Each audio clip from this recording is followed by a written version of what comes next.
Terima kasih pemirsa Sultan TV yang masih bersama kami dalam bincang hari ini. Kita juga masih ditemani Pak Jenderal Dr. Anang Iskandar ya. Kita sudah membahas tadi, sudah tepatkah bahwa para penyalahguna narkoba ini dihukum penjara ya? Namun tadi kalau kita lihat dalam pedoman undang-undang narkotika sendiri, ini tidak ada yang menyebutkan di penjara tadi ya, kalau untuk para penyalahguna narkoba. Kalau kita bandingkan dengan negara lain seperti apa sih Pak Jenderal? Hukuman rehabilitasi itu adalah hukuman yang bersifat global. Bersifat global? Iya, universal. Jadi penyalahguna itu memang diberikan alternatif hukuman berupa rehabilitasi. Apapun yurisdiksi negara itu.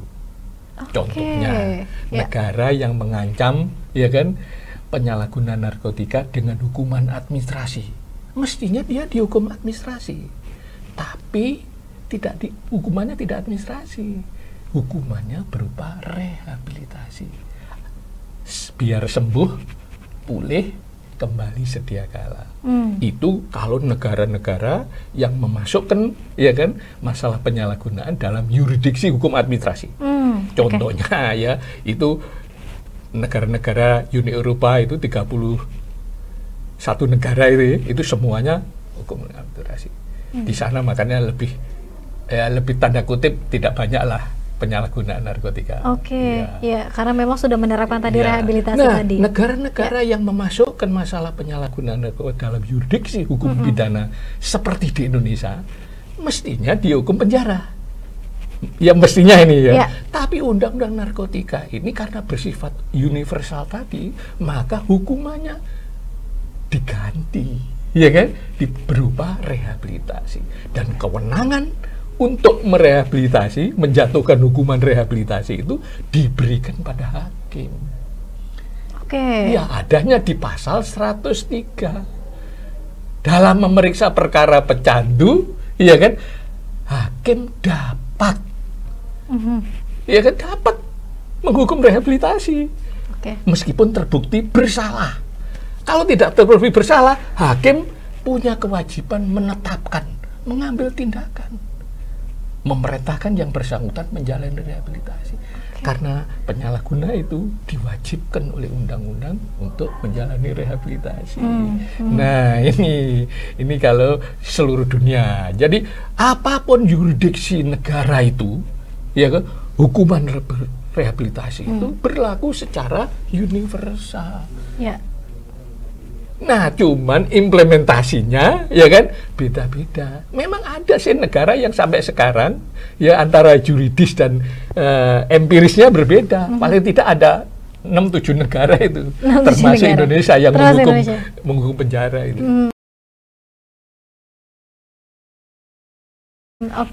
Nah, kalau bentuk-bentuk rehabilitasi sendiri Pak Jenderal,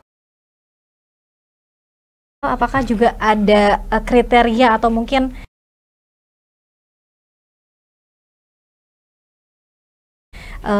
misalnya kalau kita kecanduan ini ada level-level ya, seperti apa Pak Jenderal? Jadi rehabilitasi itu levelnya, ya kan, orang yang kena mengkonsumsi narkotika yang pertama kali namanya korban penyalahgunaan narkotika. Korban penyalahgunaan yang tadi ditipu, dirayu dan lain-lain. Ini orang yang menggunakan narkotika untuk pertama kali. Ini yang harus dicegah. Orang harus dicegah menjadi korban penyalahgunaan narkotika. Ini adalah orang yang ditipu, dibujuk, dirayu, ya kan, dipaksa, diperdaya menggunakan narkotika. Ini. Nah, level kedua namanya penyalahguna. Ya kan? Penyalahguna itu orang yang menggunakan narkotika. Level ketiga namanya pecandu. Nah, tapi dalam undang-undang narkotika ini yang disebut adalah penyalahguna narkotika. Orang yang menggunakan narkotika, orang yang membeli narkotika untuk dikonsumsi. Ini namanya penyalahguna narkotika. Ya kan? Nah, orang yang penyalahguna narkotika itu kalau di assessment itu ada dua. Ya, yang pertama itu namanya korban penyalahguna narkotika, orang yang baru pertama kali, terus ketangkep penyidik, ya kan? terus di assessment itu namanya korban penyalahgunaan narkotika. Tapi orang yang sudah sering, udah 3 bulan, udah sebulan menggunakan narkoba, kalau di assessment pasti dia pecandu. Nah, ini caranya. Jadi sekali lagi, yang namanya hukuman rehabilitasi itu berlaku secara universal. Karena dia orang sakit. Ya. Masa orang sakit mau dihukum penjara? Agar terdapat efek jera katanya, Pak Jenderal. Itu kan konsep pidana, ya. efek jera. Ini konsep hukum narkotika. Berbeda hal ya? Beda. Ya. Ini untuk disembuhkan. Ya kan? Bukan supaya jera. Kalau ada orang yang bilang supaya jera, itu orang yang belajar tentang hukum pidana, tapi tidak belajar hukum narkotika. Ya. Nah, jadi kalau orang ngomong supaya jera, ya itu karena dia yang tahu, ya belajar dari kampus, ya kan, bunyinya begitu supaya jera. Tapi mosok orang sakit kecanduan narkotika, ya kan, yang juga terancam sakau, masa akan dihukum penjara biar jera yang bener aja, ya kan? Kita juga jadi ingat Pak Jenderal kasus Nia Ramadhani dan juga Ari Bakri ya, yang kemudian juga dihukumi penjara juga ya, Pak Jenderal. Nah, padahal harusnya direhabilitasi. Itu kalau siapa yang membenarkan kalau dihukum penjara? Untung aja pengadilan tinggi, ya kan, menghukum mereka rehabilitasi. Ini masalah ini. Tapi kan didiamkan aja karena mungkin para pengacaranya juga nggak ngerti, ya kan? Ya kan? Ya. Pengacara juga nggak ngerti, hakimnya juga nggak ngerti yang mengadili itu. Untungnya hakim tingginya menghukum rehabilitasi. Ya. Tidak ada proses dari penjara menuju rehabilitasi. Harusnya tingkat pertama tetap direhabilitasi, ya kan? Kalau sudah direhabilitasi itu, ingat ya, putusan rehabilitasi itu lamanya tergantung pada sakitnya. Kalau dia canduannya parah, mungkin lama rehabilitasinya panjang, jadi hukumannya lama, gitu.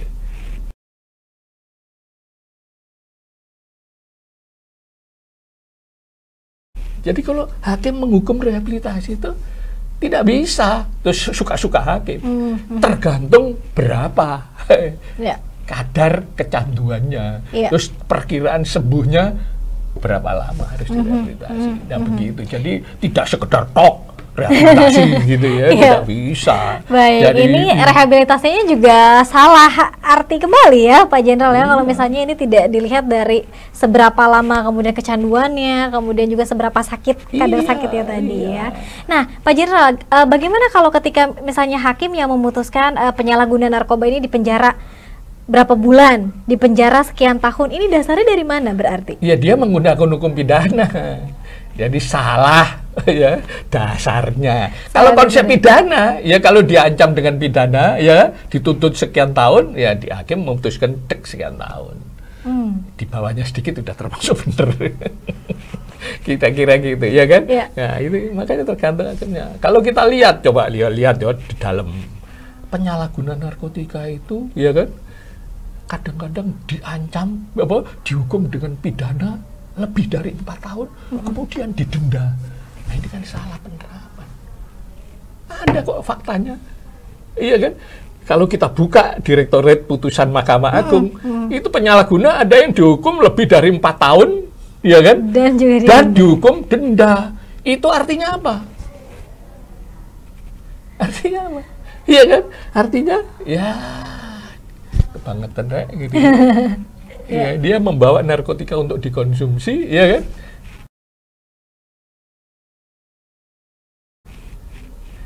Membawa narkotika untuk dikonsumsi, kecuali kalau dia pengedar, oke. Lebih dari 4 tahun juga nggak apa-apa. Oke, yang belum kita bahas soal kurir. Nah, Pak Jenderal, ya seperti apa nih kemudian? Kurir narkotika ya. Nah, ini kurir itu ya kan orang yang membawa, ya kan. Nah, karena memang kepemilikan, ingat ya, tidak pidana narkotika yang diancam ada kepemilikan narkoba. Kalau dia sebagai kemudian ketangkap, tahu atau tidak, salah atau tidak, dia dihukum pantas sebagai pengedar. Oke. Ya. Dia kan membawa narkotika kan risikonya tinggi dan ongkosnya juga besar. Coba lihat aja nih. Kalau jadi kurir pasti ongkosnya di luar dugaan gitu. Di luar normal, ya kan kalau kurir. Jadi kurir itu sesungguhnya tahu. Tapi kalau dia bilang nggak tahu juga nggak apa-apa. Tapi barang bukti ada padanya, pengedar ya. Pengedar, oke. Ya, karena undang-undangnya kepemilikan. Siapa yang memiliki narkotika? Dan ketika membawa berarti kurir yang memilikinya ya, Pak Jenderal ya. Oke. Nah, Pak Jenderal, ada kemudian hal yang menarik. Mungkin kita juga jadi ingat kembali bahwa ini ada yang kemudian mendorong ganja ini sebagai obat di Indonesia, tapi kemudian banyak juga yang menolak untuk digunakan sebagai obat. Banyak yang mendemonstrasi lah dan lain sebagainya. Belum disahkan menjadi sebagai obat. Kenapa demikian? Kan kalau ini ganja ya. Ganja itu memang mulai ribut itu, mulai menjadi bahan pembicaraan itu setelah CND dalam sidangnya memutuskan bahwa ganja ya diturunkan klasifikasinya dari narkotika yang paling bahaya menjadi boleh diteliti. Turun di bawahnya.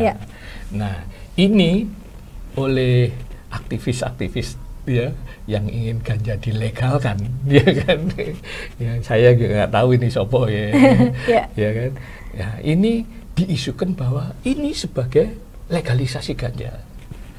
Nah, itulah kenapa akhirnya banyak yang membicarakan bahwa oh iya ganja medis ya, sosialisasinya pakai ganja medis, artinya ganja untuk obat. Ya bener memang, ganjanya sendiri obat kok. Narkotika itu obat atau bukan? Obat. Obat. Ya. Jadi ganja obat nggak? Ganja termasuk obat. Jadi kalau ganja medis itu kesalahan. Iya kan? Sejak dulu ganja itu medis. Loh, sejak dulu ganja itu medis. Ya, bukan obat haram. Bukan, nggak ada. Ya? Tapi dengan adanya keputusan CND tadi, ganja ini sekarang boleh diteliti. Gitu. Jadi oleh karena itu negara-negara di dunia itu rebutan meneliti. Sekarang rebutan untuk membuat, ya kan, industri farmasi yang berasal dari ganja. Rebutan sekarang, ya kan? Nah, kita di Indonesia bagaimana? Di Indonesia itu karena masalah ini tergantung dari yurisdiksi, ya Indonesia, yurisdiksi negara kita.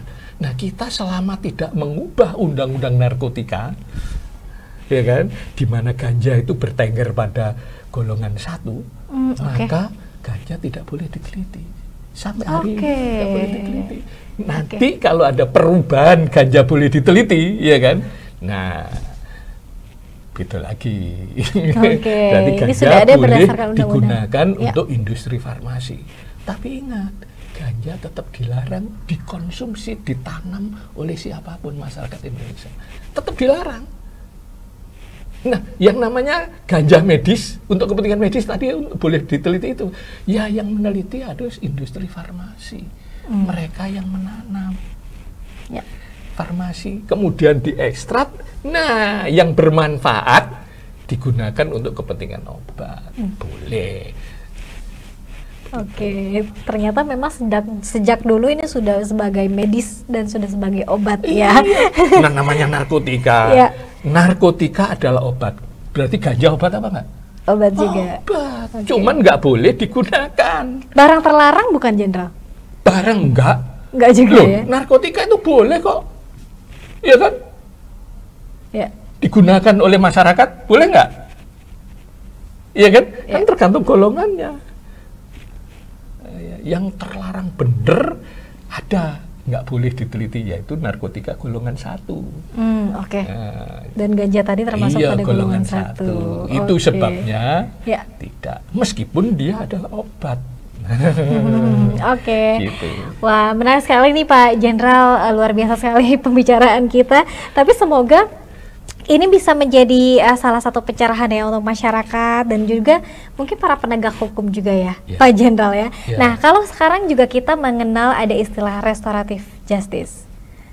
Ya. Untuk ada kemudian menyelesaikan permasalahan. Ya memang restoratif justice untuk masalah narkotika ya. Memang tidak ada undang-undang narkotika yang menyebutkan restoratif justice gitu. Iya kan? Adanya adalah ya kan tujuan tadi menjamin penyalahguna mendapatkan hukuman rehabilitasi.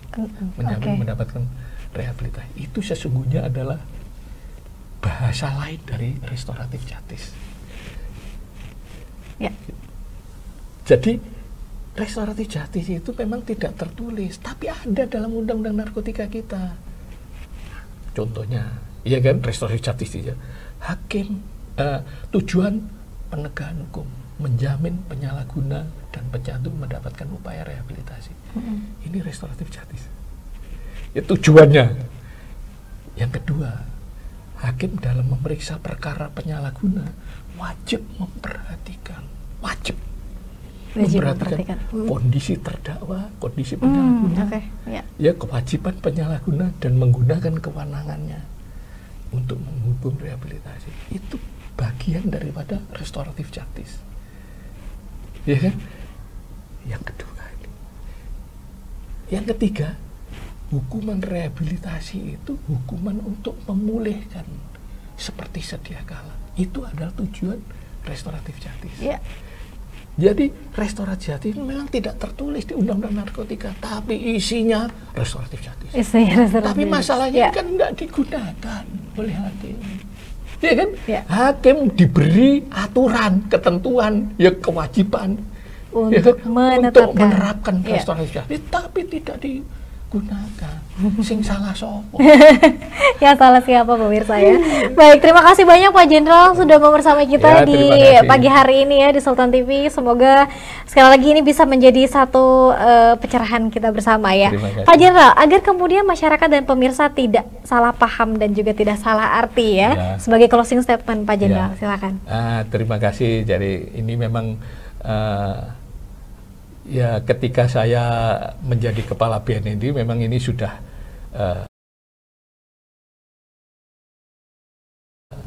kita sosialisasikan kepada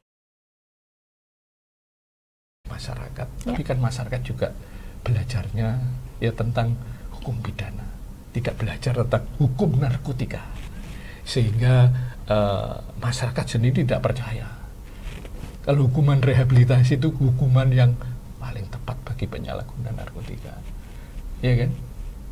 Ini masalahnya. Jadi oleh karena itu sekarang ini, nah masyarakat sudah mulai paham bahwa penyalahguna itu ya hukumannya rehabilitasi. Rehabilitasi hukuman, ya kan? Tapi hukuman yang memulihkan, menyembuhkan dan pulih seperti sedia kala. Kalau penjara membuat dia ya seperti jatuh ketimpa tangga, sudah sakit dibiui sama tangga. Mereka itulah menderita ya, mereka itu penderita. Ya, dan dia tidak sembuh dari sakitnya ya Pak Jenderal. Ya. Di tangga. Saya minta ya kan pemerintah, masyarakat membantu penyalahguna untuk sembuh dan pulih dari sakit ketergantungan narkotika. Terima kasih.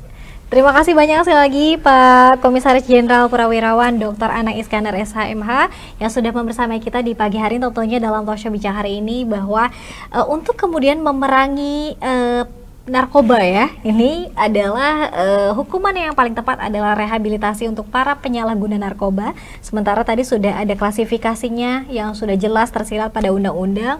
Untuk kepemilikan ini ada tindak pidana yang kemudian harus dipenjarakan. Terima kasih pemirsa, semoga tidak puas sehingga nanti bisa disambung lagi bersama dengan Pak Jenderal dengan sesi-sesi podcast menarik lainnya ya. Akhir kata saya Delin Tawangi beserta seluruh kerabat kerja pamit undur diri. Terima kasih atas kebersamaan Anda. Wassalamualaikum warahmatullahi wabarakatuh. Waalaikumsalam.